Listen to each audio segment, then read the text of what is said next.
In this life, the heaviest burdens aren't the ones we carry in our hands or on our shoulders. What truly wears us down are the things we hold in our hearts. They might be painful memories, lingering regrets, or emotional wounds that haven't yet healed. Often, we don't realize that it's the repressed emotions and unresolved thoughts that truly weigh our souls down, as if they're inseparable parts of their journey. They believe that by remembering, a path pierces. There are people who live in the present, but their minds are trapped in the past. They carry old stories, past hurts, nailizing, and overthinking. They'll better understand themselves. But in truth, this keeps them from fully living in the now. That kind of burden is invisible, yet it quietly affects every action, every emotion, and every decision. It makes us doubt, fear, worry, and sometimes lose faith in ourselves. But here's the strange thing. We always have a choice, to hold on or let go. When we dare to release the weight from our minds, we feel lighter, freer, and that's when true peace begins. One day, in a peaceful monastery nestled deep in the mountains, a young novice had just entered monastic life. On the outside, he looked calm and composed, but inside, he was a storm.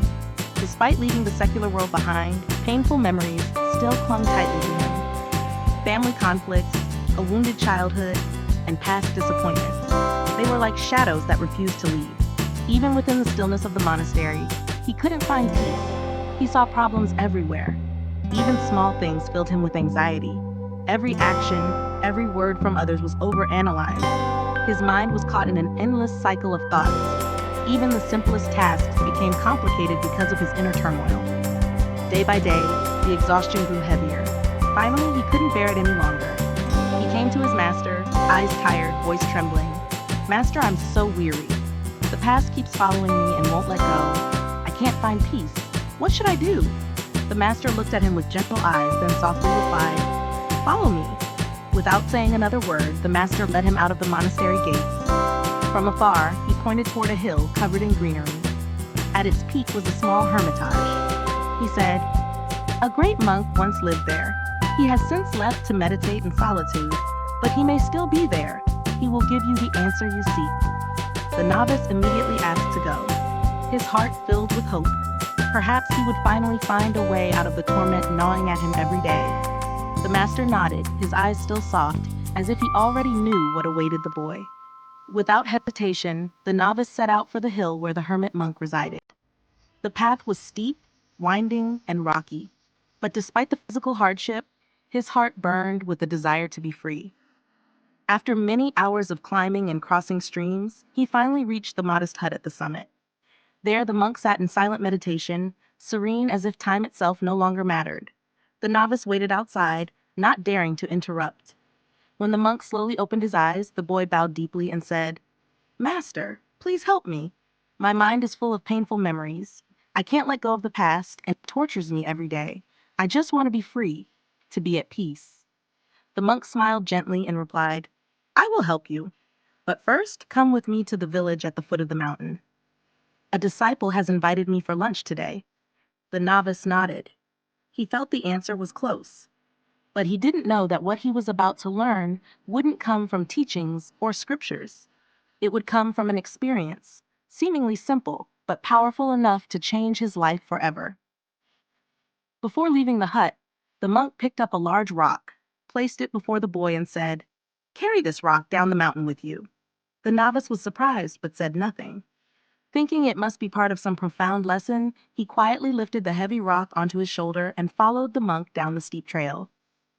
At first, he remained focused and determined. He thought, "This must be symbolic. I must endure this to learn the meaning behind it." But soon, his arms grew weak, his shoulders ached, and his legs trembled from the slippery, jagged path. Sweat soaked his back. Every step felt heavier than the last. Meanwhile, the monk walked lightly, unburdened, his hands free, as if he carried nothing at all. Watching him, the novice felt both admiration and sorrow. Many times he wanted to put the rock down, but he feared missing the lesson if he did. "I must endure this," he told himself. By the time they reached the village, he was exhausted. His breathing was labored, his back aching, his whole body aching. But there sat the monk under a tree, smiling as if he'd been waiting. The boy dropped the rock, gasping, and asked, "Master, please tell me, what is the lesson?" I'm in pain, exhausted because of this rock. The monk still smiled and gently asked, "Then why didn't you put it down sooner?" The novice was stunned by the question. For a moment he stood frozen. "But didn't you tell me to carry it?" he stammered. The monk nodded. "Yes, I told you to pick it up, but I never said you had to carry it the whole way." At that moment, the boy's eyes widened. A light sparked in his mind. The monk continued, his voice calm and steady. "Today's journey is a small reflection of your life. And the rock, it's your past. The pain, the sorrow, the memories you keep carrying. You could have put them down at any point, but instead, you chose to bear them the entire way, thinking endurance alone would bring meaning." The master's words struck something deep within him. The novice stared at the rock at his feet, and tears streamed down his face. Not because of physical pain, but because he finally understood. He was the one making himself suffer. The monk placed a hand on his shoulder and said softly, "The past is already gone. It only exists if you keep holding on. Let it go, and you will find peace." Right then, the boy bent down and set the rock aside. But this time, not from exhaustion, but to truly let go, to release the burden inside. As the stone hit the ground with a dull thud, it echoed through the quiet air. But to him, it was more than just the sound of a rock falling. It was the sound of release. In that very moment, he felt something strange. His body grew lighter, his breath came easier, and his mind became still. It was as if not just the stone, but an entire mountain of sorrow, regret, and painful memories had just left him. The monk smiled, eyes full of compassion. He said, "You see? Sometimes we believe we must carry our pain, but in truth, most of our suffering comes from refusing to let go." The novice bowed deeply, overwhelmed with emotion. He didn't need a long sermon, nor lofty philosophy. Just this simple lesson was enough to change his life. From that day on, the boy returned to the monastery with a completely new spirit.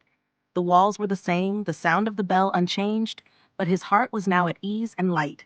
The memories of the past no longer felt like wounds, they became lessons.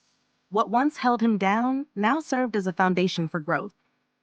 We often carry our painful memories, regrets, and sorrow from the past as if they are unavoidable. But in reality, like the stone the novice carried, we can put them down at any time. Holding on only causes us more suffering. Freedom and peace don't come from enduring pain, they come from letting go. When we learn to set down the burdens in our hearts, life becomes lighter, gentler, and full of hope.